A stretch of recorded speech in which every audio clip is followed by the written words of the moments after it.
Hello छात्रों, स्वागत है आपका। मैं आपको class 12 biology NCERT unit first chapter first reproduction in organisms के क्वेश्चन बताने वाली हूँ, जो कि हमारे एग्ज़ाम में आएंगे। ये वेरी इंपॉर्टेंट क्वेश्चन है, 2 नंबर में आने हैं। तो चलिए शुरू करते हैं। पहला क्वेश्चन है हमारा, प्रजनन क्या है? What is reproduction? तो इसका आंसर है, प्रजनन वह क्रिया है जिसके द्वारा हम अपने समान नए जीवों को जन्म देते हैं तथा अपनी जाति की निरंतरता को बनाए रखते हैं। इस क्रिया को प्रजनन कहते हैं। ये बहुत ही इम्पोर्टेंट क्वेश्चन है हमारे एग्जाम में आने के लिए।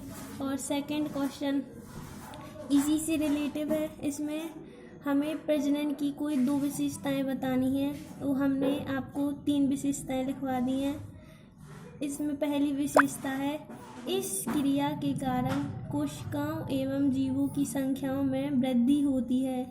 प्रजनन होगा तो जीव भी बढ़ेंगे और कोशिकाएं भी बढ़ेंगी। और सेकंड, इस क्रिया में DNA का द्विगुणन होता है, मतलब 2 DNA आपस में मिलते हैं तो मतलब द्विगुणन होता है।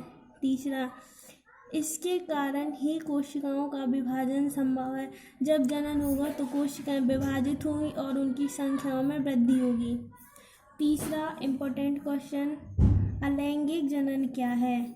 इसमें 2 क्वेश्चन ज्वाइंट हैं। एक ये इसकी विशेषताएं लिखी, ये दोनों अलग अलग पूछे जा सकते हैं एग्जाम में। इसका आंसर, वह विधि जिसमें जनन कोशिकाएं बनती नहीं हैं और बनती हैं तो केवल समसूत्री विभाजन के द्वारा, तो इस विधि को अलैंगिक जनन कहते हैं। इस जनन विधि में जनन कोशिकाएं नहीं बनती हैं और उनमें केवल समसूत्री विभाजन होता है, मतलब कोशिकाएं केवल 2 भागों में विभाजित होती हैं। इसमें कहीं भी अर्धसूत्री विभाजन नहीं होता है। और इसकी विशेषताएं, इसमें केवल समसूत्री विभाजन होता है, क्योंकि बेसिकली यह जनन सिर्फ समसूत्री विभाजन के द्वारा ही होता है।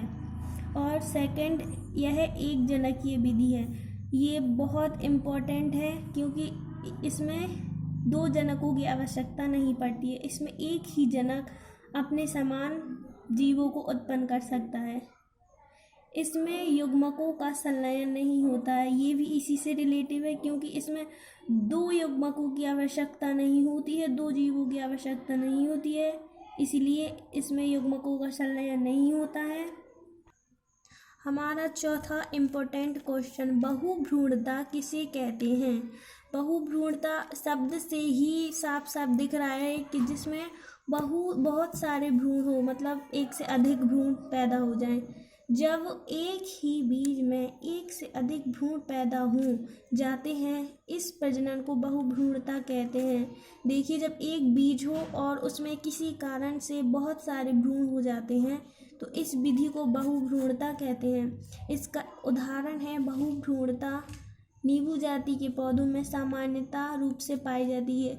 यह हमारे 1 नंबर में भी पूछा जा सकता है कि बहुभ्रूणता का उदाहरण क्या है, तो इसमें हम लिखेंगे नींबू जाति के पौधे। और 5वें नंबर का हमारा क्वेश्चन है, अनिषेक फलन किसे कहते हैं? अनिषेक फलन मतलब जब कोई फल अंडाशय के किसी भी भाग से विकसित हो जाए। आंसर, कभी कभी कुछ पौधों में बिना निषेचन के अंडाशय सामान्य फल के रूप में विकसित हो जाता है। देखिए, अंडाशय जो बिना निषेचन के, मतलब परागण क्रिया के बिना ही वो फल बन जाता है, तो इस क्रिया को अनिषेक फलन कहते हैं। इसके बहुत सारे एग्जाम्पल हैं, केला, सेब, अंगूर, नाशपाती, पपीता आदि। ये हमसे 1 नंबर में भी पूछे जा सकते हैं। धन्यवाद।